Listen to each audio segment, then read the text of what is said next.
அனைவருக்கும் வணக்கம். இது ஒரு சிறு கதை தாங்க இப்போ சொல்ல போகிறேன். அதாவது சிவன் பக்தராக இருக்கிறவர் சிவனை எவ்வளவு தூரம் நம்பி இருக்காருன்றத அதை பற்றி தாங்க ஒரு கதை. அதாவது நற்றுணையாவது நமச்சிவாயவே.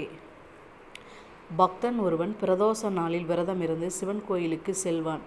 அவனது ஆயுட்காலம் முடிந்ததும் சிவகணங்கள் அவனை சிவலோகத்திற்கு அழைத்து சென்றனர். மண்ணில் வாழும் காலம் வரைக்கும் பக்தனை விட்டு விலகாமல் தான் உடனிருந்த தெய்வ சக்தியால் எடுத்து காட்டினார் சிவன். கடந்து வந்த பாதை எங்கும் அவனுக்கு பின்னால் 2 பாதங்கள் தடயம் இருப்பதை சுட்டி காட்டிய சிவன், பக்தனே, எப்போதும் உன் பின்னால் நான் தொடர்ந்து வந்ததை பார் என்றார். உன்னிப்பாக பார்த்த அவனுக்கு மகிழ்ச்சியுடன் கவலையும் ஏற்பட்டன.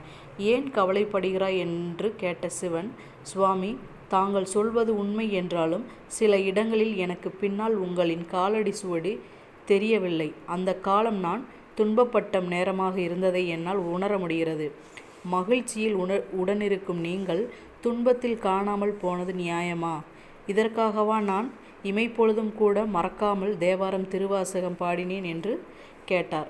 அதை கேட்டு பலமாக சிரித்த சிவபெருமான், அட பைத்தியக்காரா, எப்போதும் நான் உன்னை தனியாக விட்டேன். முன்வினை பயனால் நீ கஷ்டப்பட்ட காலத்தில் கூட உன்னை தூக்கி கொண்டு நடந்தேன்.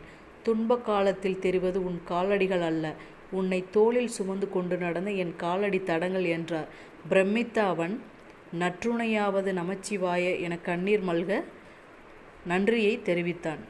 இதுதாங்க ஒரு பக்தனோட கதை. நீங்கள் சிவனை எவ்வளோ தூரத்துக்கு நம்புகிறீங்களோ அவ்வளோ தூரத்துக்குண்டு இல்லைங்க. நீங்கள் நம்பினாலும் நம்பலாட்டாலும் அவர் உங்கள் கூடையே தான் இருப்பார். நன்றி.